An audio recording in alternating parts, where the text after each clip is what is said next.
यूं ही नहीं कहते हारे का सहारा, बाबा खाटू श्याम हमारा। खाटू श्याम को भगवान श्री कृष्ण के कलयुगी अवतार के रूप में जाना जाता है। ऐसा कहे जाने के पीछे एक पौराणिक कथा है।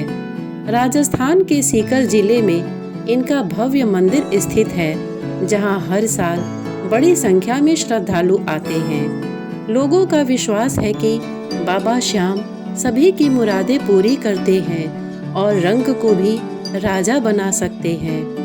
कौन है बाबा खाटू श्याम? बाबा खाटू श्याम का संबंध महाभारत काल से माना जाता है। यह पांडुपुत्र भीम के पौत्र थे। ऐसी कथा है कि खाटू श्याम की अपार शक्ति और क्षमता से प्रभावित होकर श्री कृष्ण ने इन्हें कलयुग में अपने नाम से पूजे जाने का वरदान दिया था। खाटू श्याम बाबा की कथा। लाक्षागृह की घटना में प्राण बचाकर वन वन भटकते पांडवों की मुलाकात हिडिंबा नाम की राक्षसी से हुआ। वह भीम को पति रूप में प्राप्त करना चाहती थी। माता कुंती की आज्ञा से भीम और हिडिंबा का विवाह हुआ, जिससे घटोत्कच का जन्म हुआ। घटोत्कच का पुत्र हुआ बर्बरीक, जो अपने पिता से भी शक्तिशाली और मायावी था। बर्बरीक देवी का उपासक था। देवी के वरदान से उसे 3 दिव्य बाण प्राप्त हुए थे, जो अपने लक्ष्य को भेद कर वापस लौट आते थे। इनकी वजह से बर्बरीक अजेय हो गया था। महाभारत के युद्ध के दौरान बर्बरीक युद्ध देखने के इरादे से कुरुक्षेत्र आ रहा था। श्री कृष्ण जानते थे कि अगर बर्बरीक युद्ध में शामिल हुआ तो परिणाम पांडवों के विरुद्ध होगा। बर्बरीक को रोकने के लिए श्री कृष्ण गरीब ब्राह्मण बनकर बर्बरीक के सामने आए। अनजान बनते हुए श्री कृष्ण ने बर्बरीक से पूछा कि तुम कौन हो और कुरुक्षेत्र क्यों जा रहे हो? जवाब में बर्बरीक ने बताया कि वह एक दानी योद्धा है, जो अपने एक बाण से ही महाभारत युद्ध का निर्णय कर सकता है।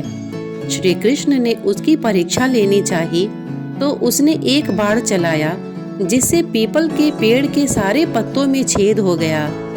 एक पत्ता श्री कृष्ण के पैर के नीचे था, इसलिए बाण पैर के ऊपर ठहर गया। श्री कृष्ण बर्बरीक की क्षमता से हैरान थे और किसी भी तरह से उसे युद्ध में भाग लेने से रोकना चाहते थे। इसके लिए श्री कृष्ण ने बर्बरीक से कहा कि तुम तो बड़े पराक्रमी हो, मुझ गरीब को कुछ दान नहीं दोगे? बर्बरीक ने जब दान मांगने के लिए कहा, तो श्री कृष्ण ने बर्बरीक से उसका शीश मांग लिया।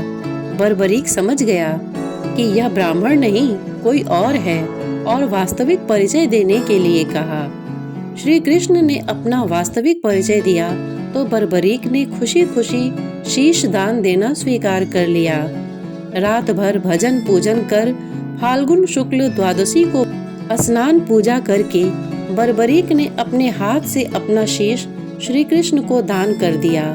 शीश दान से पहले बर्बरीक ने श्री कृष्ण से युद्ध देखने की इच्छा जताई थी, इसलिए श्री कृष्ण ने बर्बरीक के कटे शीश को युद्ध अवलोकन करने के लिए एक ऊंचे स्थान पर स्थापित कर दिया।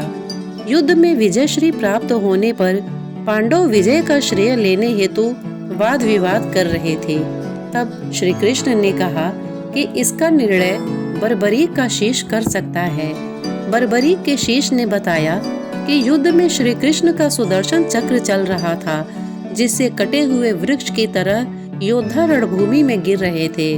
द्रौपदी महाकाली के रूप में रक्तपान कर रही थी। श्री कृष्ण ने प्रसन्न होकर बर्बरीक के उस कटे सिर को वरदान दिया कि कलयुग में तुम मेरे श्याम नाम से पूजित होगे।